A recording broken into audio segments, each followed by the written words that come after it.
దేశ అంతర్గత భద్రత శాంతి భద్రతల పరిరక్షణలో పోలీసుల ధైర్యం నిస్వార్థ సేవ ప్రతి ఒక్కరికి స్ఫూర్తిదాయకమని కేంద్ర ఉక్కు భారీ పరిశ్రమల శాఖల సహాయ మంత్రి భూపతిరాజు శ్రీనివాస్ వర్మ కొనియాడారు. దేశం కోసం ప్రజల కోసం పోలీసులు అందిస్తున్న సేవలు వెలకట్టలేనివని ఆయన పేర్కొన్నారు. మంగళవారం పశ్చిమ గోదావరి జిల్లా భీమవరం మార్కెట్ యార్డ్లో జిల్లా ఎస్పీ అద్నా నయీం అస్మి ఐపీఎస్ ఆధ్వర్యంలో పోలీస్ అమరవీరుల సంస్మరణ దినోత్సవం ఘనంగా జరిగింది. ఈ కార్యక్రమానికి ముఖ్య అతిథిగా హాజరైన కేంద్ర మంత్రి శ్రీనివాస్ వర్మ దేశ రక్షణ శాంతి భద్రతల పరిరక్షణలో ప్రాణాలర్పించిన వీర పోలీస్ అమరుల త్యాగాలను స్మరించుకుంటూ వారికి శ్రద్ధాంజలి ఘటించి ఘనంగా నివాళులర్పించారు. అనంతరం జరిగిన సభలో ఆయన మాట్లాడుతూ దేశ రక్షణలో ప్రజల ప్రాథమిక హక్కుల పరిరక్షణలో పోలీసులు కీలక బాధ్యతాయుతమైన పాత్ర పోషిస్తున్నారని అన్నారు. రాత్రి పగలు తేడా లేకుండా విరామం లేకుండా నిరంతరం పనిచేసే పోలీస్ వ్యవస్థకు ప్రతి ఒక్కరూ రుణపడి ఉంటామని అన్నారు. సైనికులు దేశ రక్షణలో నిమగ్నమై ఉంటే దేశ అంతర్గత భద్రత పోలీసులు నిరంతరం పనిచేస్తూ ఉంటారని అన్నారు. పోలీసుల సంక్షేమానికి ప్రధాని నరేంద్ర మోడీ నేతృత్వంలోని ఎన్డీఏ ప్రభుత్వం అనేక సంక్షేమ పథకాలు అమలు చేస్తుందని అన్నారు. అమరులైన పోలీస్ కుటుంబాలకు కేంద్ర రాష్ట్ర ప్రభుత్వాలు అండగా ఉంటాయని హామీ ఇచ్చారు. Andhra Pradesh public accounts committee chairman Bhimavaram MLA Pulaparthi Ramanjaneyulu, Rajya Sabha సభ్యులు బాకా సత్యనారాయణ, రాష్ట్ర కాపు corporation chairman Kothapalli Subbarayudu, AP ISC chairman Manthena Ramaraju, జిల్లా ఎస్పీ అద్నా నయీం అస్మి మాట్లాడుతూ పోలీసుల సేవలను కొనియాడారు. పోలీస్ అమరవీరుల కుటుంబ సభ్యులను జ్ఞాపికలతో సత్కరించారు. 3వ అదనపు జిల్లా జడ్జి, పోక్సో కోర్టు ప్రత్యేక న్యాయమూర్తి డాక్టర్ బి లక్ష్మీనారాయణ, జిల్లా additional SP V Bheemarao, DSP RJ Jayasuriya, MC chairperson Kalidindi Sujatha Ramachandraraju, vice chairman Bandi Ramesh Kumar, సీఐలు, ఎస్ఐలు, పోలీస్ సిబ్బంది, అమరులైన పోలీస్ కుటుంబ సభ్యులు, స్థానిక నాయకులు, విద్యార్థులు ఈ కార్యక్రమంలో పాల్గొన్నారు.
ఫ్లాష్ ఎవరు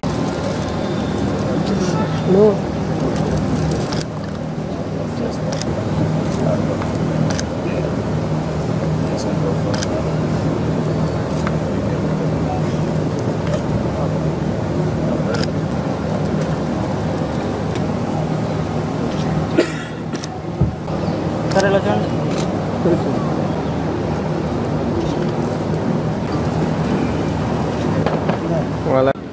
స్మృతి పరేడ్ ముగిసింది. నిష్క్రమించడానికి పరేడ్ కమాండర్ కలెక్టర్ ఎంపీ గారిని పర్మిషన్ అడగడానికి వస్తున్నారు.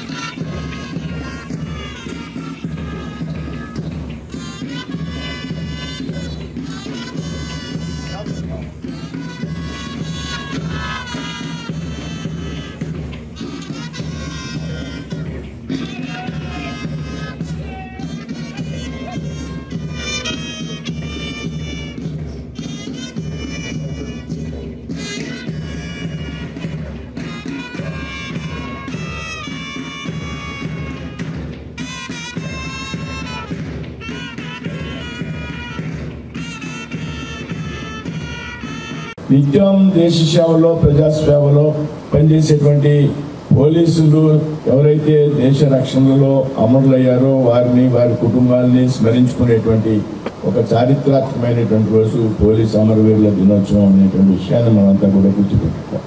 ఏదైతే దాకా ఎస్పీ గారు మాట్లాడుతూ చెప్పారు, దాదాపు 1960 సంవత్సరం నుండి ఈ అమరవీరుల దినోత్సవాన్ని నిర్వహించడం జరుగుతూ ఉన్నది అనేటువంటి విషయం.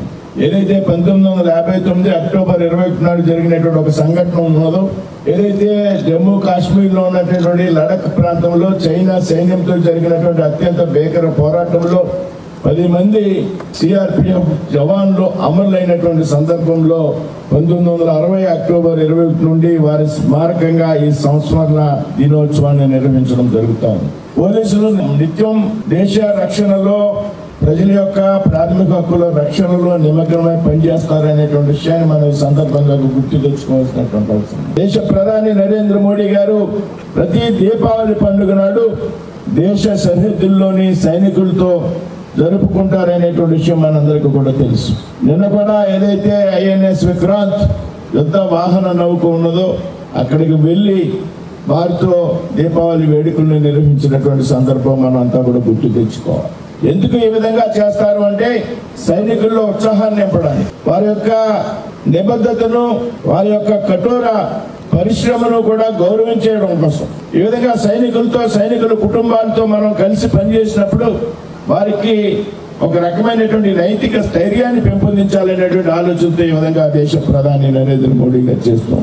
అదేవిధంగా ఇవాళ అమరవ వీరుల దినోత్సవం సందర్భంగా ఈ విధమైనటువంటి కార్యక్రమాలు నిర్వహించడం ద్వారా పోలీసుల్లో నైతిక స్థైర్యాన్ని పెంచడంతో పాటు ఎవరైతే అమరవీరులైనటువంటి పోలీస్ కుటుంబాలు ఉన్నాయో వారందరికీ కూడా ఒక భరోసా ఇవ్వడానికి మనం ప్రయత్నం చేయాలని సందర్భంగా చెప్తూ ఉన్నాం. దాని ఒక సజీవ నిదర్శనం మనకి ఇప్పుడే ఎస్పీ గారు చెప్తా ఉన్నారు.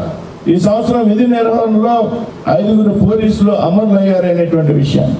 అంతేకాదు మనందరికీ తెలుసు, ఇవాళ మన జిల్లా కలెక్టర్గా ఉన్నటువంటి సోదరి నాగవేణి గారి భర్త నక్సలైట్ని ఏరివేసేటువంటి కార్యక్రమంలో విశేషంగా కృషి చేసినటువంటి వ్యక్తి రాష్ట్రంలో శాంతి భద్రతల పరిరక్షణ కోసం. మరి అటువంటి ఉమేష్ చంద్ర గారిని ఏ విధంగా చంపారు అనేటువంటి విషయం మనందరికీ కూడా తెలుసు. వీరందరూ సేవలను గుర్తిస్తూ రాష్ట్ర కేంద్ర ప్రభుత్వాలు అనేక రకమైనటువంటి చర్యలు తీసుకుంటున్నాయనేటువంటి విషయం కూడా మనందరికీ కూడా తెలుసు. కాబట్టి రాబోయేటువంటి రోజుల్లో ఏదైతే పోలీసులకు మనం స్థైర్యాన్ని ఇవ్వాల్సినటువంటి అవసరం ఉంది, ప్రజాప్రతినిధులుగా ఉన్నటువంటి వ్యక్తులు కానీ ప్రభుత్వాలు కానీ అంతేకాదు వారి సంక్షేమం కోసం నిరంతరం కూడా ఆలోచన చేయవలసినటువంటి అవసరం ఉన్నదనేటువంటి విషయాన్ని సందర్భంగా కూడా చెప్తూ ఉన్నాం. ప్రాణాలు అర్పించిన పోలీసు వీరులందరికీ నివాళులు అర్పిస్తూ వారు 24 గంటలు 365 రోజులు కష్టించి పనిచేసి ఈ దేశం కోసం పాటుపడే వీరులకు మనం అందరం కూడా రుణపడి ఉన్నాం. ఎందుకంటే వారు చేసే కార్యక్రమాలు ఆపదలో ఉన్న వారిని రక్షించడానికి, ఆపదలు జరగకుండా చూడటానికి వారు చేసే కృషి నిరంతరం అభినందనీయం. వారు చేస్తున్న సేవలకి మనం మర్చిపోని వెలకట్టలేని కార్యక్రమాలు చేస్తున్నారు వారు.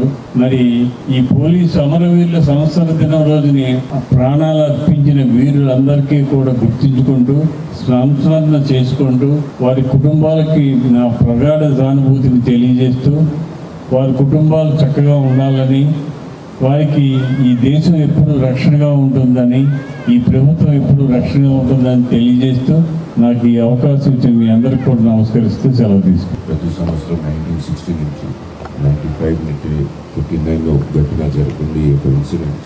మన 10 మంది వరకు పోలీస్ వాళ్ళ సిబ్బంది ఇండియా చైనా బార్డర్లో ఫైట్ చేస్తే ఆ టైం దేశ కోసం ప్రాణం ఆహితి జరిగింది ఆ రోజు. So in celebration, in commemoration of that martyr, that at the ultimate sacrifice of our own life for the sake of the nation and development, we prati samastam to remember all those martyrs, and so far all the martyrs which have given up their lives, the policemen, police uniform, andaru mana state police gani, paramilitary, army andaru kosam ee day is very very important. Last year Tuesday Bharat Rashtralo total 191 police వాళ్ళు gave their life fighting Naxals, terrorists, robbers, dacoits, while preserving these common citizens of the country. Mana Andhra Pradesh Rashtra kuda 5 మంది పేరుగతిని ప్రాప్తంగా ఉంది, including 2 DSP rank officers. So ఈ రోజు మన అందరి తరఫున we salute to their sacrifice of life for the nation. Andhra chief guests who have come over here, I'm going to ధన్యవాదం because they come over here and they motivate us further, and we ensure that we continue to serve the nation as we have been continuing to till date now. పోలీసులో వచ్చినటువంటి అనేక సంస్కరణలు తర్వాత వచ్చినటువంటి అంతర్లీనంగా ఉండేటటువంటి ప్రమాదకరమైన పరిస్థితి ఏంటంటే తీవ్రవాదం.